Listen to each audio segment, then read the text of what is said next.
ઘણા વર્ષો પહેલા એક હરિયાળું જંગલ હતું. એ જ જંગલમાં એક ઊંટ અને એક શિયાળ રહેતા હતા.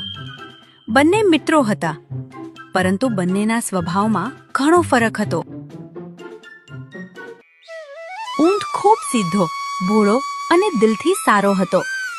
તે કોઈની પણ વાત પર સરળતાથી વિશ્વાસ કરી લેતો, જ્યારે શિયાળ બહુ ચાલાક, ચતુર અને થોડો સ્વાર્થી સ્વભાવનો હતો. તે પોતાની મજા માટે ક્યારેક મિત્રનો પણ ઉપયોગ કરી લેતો.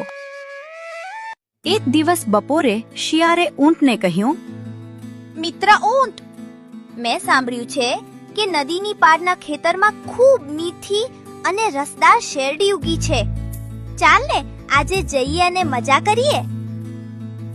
ઊંટે આકાશ તરફ જોયું અને કહ્યું, પણ શિયાળભાઈ, નદી બહુ ઊંડી છે, આપણે પાર કેવી રીતે જઈશું? શિયાળ તરત બોલ્યો, અરે, તું તો ઊંચો અને તાકાતવર છે. તું નદીમાં ચાલતો જઈશ અને હું તારી પીઠ પર બેસી જઈશ. બંનેનો કામ થઈ જશે.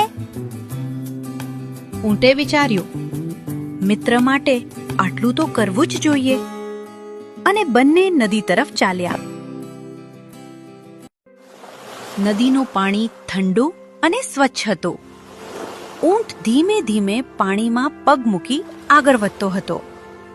શિયાળ તેની પીઠ પર બેસીને આસપાસના દ્રશ્યો જોઈને ખુશ થતો હતો.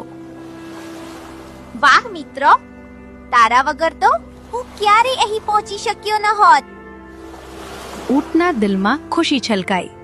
તેને લાગ્યું કે તેનો મિત્ર ખરેખર તેની કદર કરે છે.